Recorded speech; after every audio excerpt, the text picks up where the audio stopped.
এই ভিডিওটা দেখার পরে আমার বুকের ভিতরটা গর্জে উঠেছে কান্নায়। আমি ভাষায় প্রকাশ করতে পারবো না যে কিভাবে বললে আপনাদেরকে আমি বোঝাতে পারবো। আপনাদের কাছে আমার একটা রিকোয়েস্ট, আপনারা এই ভিডিওটা একটু বেশি, বেশি করে শেয়ার করেন।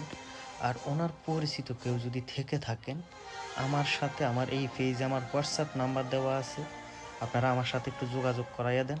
আমি ওনাকে আমার সাধ্যমতো একটু সহযোগিতা করতে চাই।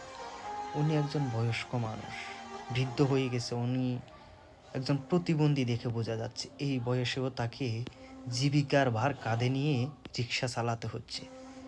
আসলে মানুষ সবাই সবকিছু চেয়ে থাকে, মানবিক আর কেউ হতে পারে না। আমি আমার মানবিক দিক থেকে আমি ওনার জন্য কিছু করতে চাই। আমার সাধ্য অনুযায়ী আপনারা আমাকে এই সহযোগিতাটা একটু করেন। ধন্যবাদ সবাইকে।